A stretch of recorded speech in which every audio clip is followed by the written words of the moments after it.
lakabı Kürt tilkisi en ünlü karakterlerinden biri. Çünkü yıllardır İsveç manşetlerinde bu kişi var. Bir suç örgütü lideri. Rava Majid. Yıllardır İsveç bu Rava Majid'in faaliyetlerini konuşuyor. Çünkü Rava Majid bir Yunan asıllı İsveçli, kendisi de Kürt asıllı bir İsveçli. Bunlar İsveç'in uyuşturucu pazarını ele geçirmek için birbirleriyle savaşıyorlar. Bakın sadece Aralık 2022 ile Ocak 2023, yani sadece 2 ayda 20'den fazla silahlı saldırı ve bombalı saldırı düzenliyorlar. Ülkemizi kasıp kavuran ve güvenlik güçlerimizi alarma geçiren son dönemin en büyük suç fenomeni Kürt tilkisi hakkında bilinmeyenler gün yüzüne çıkıyor. Yeraltı dünyasında hızla yükselen ve adeta bir gölge gibi izini kaybettiren bu gizemli çete liderinin ülkeye kan kusturduğu biliniyor. Kimliği ve geçmişi büyük bir sır olarak kalan Kürt tilkisi, organize suç örgütlerinin en tepesinde yer alıyor. Kürt tilkisi olarak bilinen Reva Mecid, İsveç polisi tarafından ülkede büyük bir suç çetesine liderlik etmekle suçlanıyor. Ancak yıllardır Türkiye ve Kürdistan bölgesinde yaşayan 37 yaşındaki Mecid'in çetesini buralardan yönettiği iddia ediliyor. Ülkede zira kimse yaşananlardan bahsetmeyi bırakın, Kürt tilkisinin adını bile ağzına almaya cesaret edemiyor. Rudav ekibine konuşan bazı kaynaklar, Reva Mecid'in Süleymaniye'nin Keladize ilçesinde sınırın Rojhılat tarafında tutuklandığını söyledi. Ancak ne polis ne de resmi kurumlar haberin doğruluğunu teyit edemedi. İsveç Dışişleri Bakanlığı da Dışişleri Bakanlığı ve Büyükelçiliğine son günlerde İran'da bir İsveç vatandaşının gözaltına alındığına dair bir bilgi iletilmedi açıklamasını yaptı. Birkaç gün süren çabaların ardından daha önce suç gruplarından birine üye olan ve henüz yeni haftadır hapisten çıkan bir Kürt, diaspora ekibiyle konuşmaya ikna oldu. Söz konusu tanık, İsveç'teki durumun tehlikeli hale geldiğini ve kimsenin bu suç gruplarından bahsetmeye bile cesaret edemediğine dikkat çekti. İsminin açıklanmasını istemeyen tanık, ilk başta çatışmalar Malmö'de iki grup arasında kuzenler olarak bilinen Kofelanger ve Efelanger arasında başladı. Bu çatışmalarda 22 kişi hayatını kaybetti. Ardından polis her iki grubun tüm üyelerini tutukladı. Bu iki grubun üyeleri de büyük oranda Tunuslulardan oluşuyordu. Malmö'deki çatışmalar sonra kuzeye Göteborg'a yayıldı ama orada sorunun nedeni farklıydı diye anlattı. Çatışma ve çekişmelerin şu an Stockholm'e taşındığını anlatan tanık, burada yaşananları ise şöyle özetledi. Stockholm'de yaşanan çatışmalar büyük ölçüde uyuşturucu ticaretiyle ilgili. Şu anda Türkiye ve Rusya üzerinden Kolombiya ve Afganistan'dan İsveç'e tonlarca uyuşturucu getiriliyor. Geliri çok olan bir ticaret. Örneğin ortalama bir uyuşturucu kaçakçısı günde 10-15 bin dolar elde ediyor, ancak büyük tacirler yüz binlerce dolar kazanıyor. Asıl mesele de burada başlıyor. Yani ticaretin yapıldığı coğrafyaya hakimiyet. Uyuşturucu kaçakçılığı yapan Kürt bir grup ile yabancı bir grup, bölgeyi uyuşturucu ticareti için ele geçirmek istiyor. Kürt grubunun adı Foxtrot. Bunlar borç ile uyuşturucu verdikleri çetelere zaman veriyor. Borç zamanında ödenmediğinde gidip borçlulardan birini öldürüyorlar. Karşıdakiler de gelip intikam için bu gruptan birini öldürüyorlar. Tanık, Stockholm'daki iki büyük grubun farklı milletlerden üyeleri bulunduğunu, ancak çoğunun Kürt ve 11 yaş üstü erkek çocukları oluştuğunu söyledi. Reva Mecid veya diğer adıyla Kürt tilkisi, ülkede cinayet planları ve özellikle ciddi uyuşturucu suçları nedeniyle uluslararası alanda aranıyor. İsveç medyası, Reva Mecid'in lideri olduğu grup ile başka bir Yunan vatandaşının liderliğini yaptığı uyuşturucu ağı arasındaki çatışmalar nedeniyle ülkedeki şiddet dalgasının yayıldığını belirtiyor. Sadece geçen ay bu çatışmalarda çoğu sivil 12 kişi hayatını kaybetti. Mecid'in 2018 yılında İsveç'ten ayrılarak Kürdistan bölgesine geldiği ve eylemleriyle uyuşturucu ticaretini buradan yaptığı öne sürülüyor.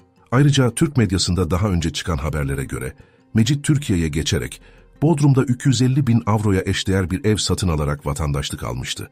İstanbul Sarıyer'deki Ağoğlu Maslak 1453 isimli lüks sitede yaşanan silahlı saldırının hedefinin Rava Majid olduğunu yazarak, suç dosyası ortaya çıkan Rava Majid halen vatandaş mı? Baronu kimler koruyor, diye sordu. Söz konusu olayda, siteye plakası olmayan motosikletle 2 kişi girmişti. Cavalli isimli lokantanın önünde motosikletin arkasından inen kişi, içeride oturan bir gruba ateş açtı.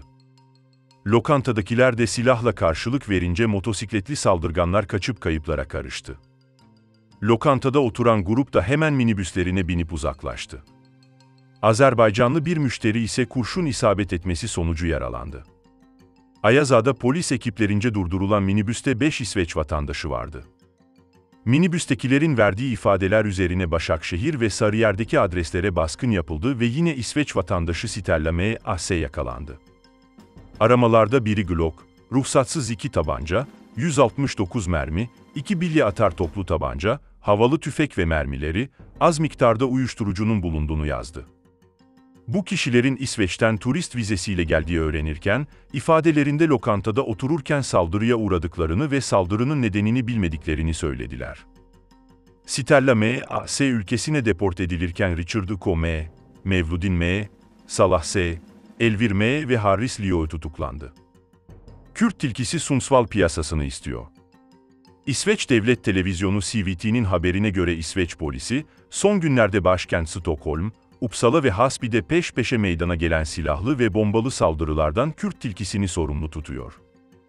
Buna göre, şiddet eylemlerinin artmasının sebebi, Sundsvall kentinde Kürt tilkisi ile yine İsveç dışında yaşayan 24 yaşındaki bir diğer uyuşturucu çetesi lideri arasındaki piyasayı bölüşememe kavgası. CVT'ye konuşan polis kaynakları, Kürt tilkisinin İsveç'te uyuşturucu piyasasının önemli bir kısmını kontrol ettiğini, Sundsvall'da da piyasayı 24 yaşındaki çete liderinin elinden almak istediğini anlattı. Son dönemdeki saldırılarda da, 24 yaşındaki kişinin yakın çevresinin ve akrabalarının hedef alındığı, karşılıklı intikam eylemleri düzenlendiği belirtildi. Neden Kürt tilkisi? Şüpheli, Avrupa'da suç örgütü liderlerinin haberleşmek için kullandığı ortaya çıkınca 2020 yılında kapatılan EncroChat uygulamasında kendine Kürt tilkisi dediği için bu lakapla anılıyor. Kürt tilkisinin aynı zamanda EncroChat'ın kapatıldığı 2020 yazında İsveç'ten firar ettiği belirtiliyor. Geçen yıl Türkiye'de yakalandı ama. İsveç basını, şüphelinin ülkede uyuşturucu kaçakçılığı ve cinayete teşebbüs suçlamalarından arandığını, 2022'de Türkiye'de yakalandığını ama serbest bırakıldığını yazdı.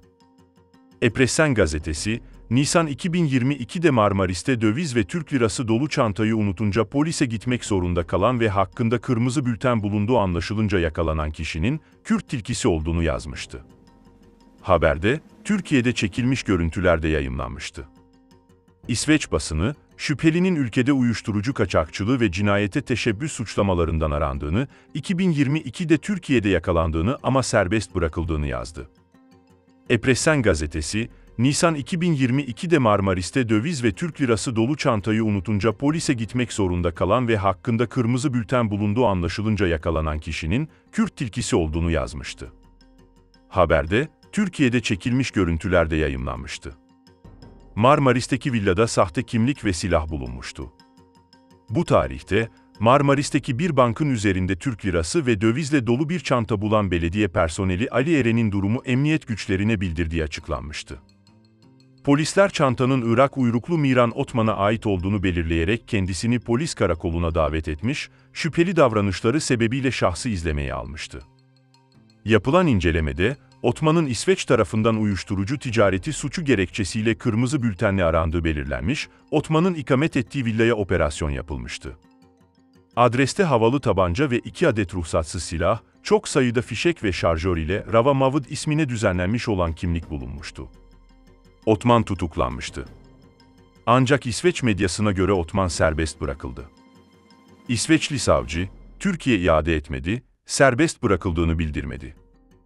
İsveç'te uluslararası ve organize suçla mücadele biriminde savcılık yapan Henrik Söderman, Aralık 2022'de Epressen gazetesine yaptığı açıklamada Kürt tilkisi hakkında hala uluslararası yakalama kararı olduğunu söylemişti. Söderman, Türkiye'de yakalanmasından kısa süre sonra iadesini talep etmiştik ve bu hala geçerli. Fakat Türkiye vatandaşı olduğu için iade edilmeyecek demişti.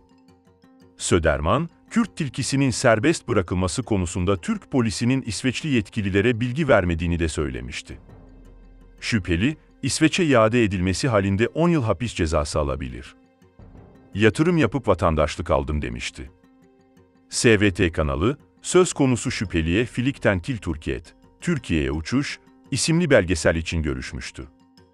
Kürt tilkisi bu söyleşide, ben bir Türk vatandaşıyım demişti. Nasıl vatandaş oldunuz, sorusuna yanıtında, bu ülkeye yatırım yaparsanız vatandaş olabiliyorsunuz ifadelerini kullanmıştı. Bir apartman dairesi mi aldınız, diye sorulduğunda ise ayrıntıya girmek istemiyorum ama genel olarak Türkiye'deki kuralları biliyorsunuz. Eğer ülkeye yatırım yaparsanız Türk vatandaşlığı alıyorsunuz. Bu sahte değil demişti.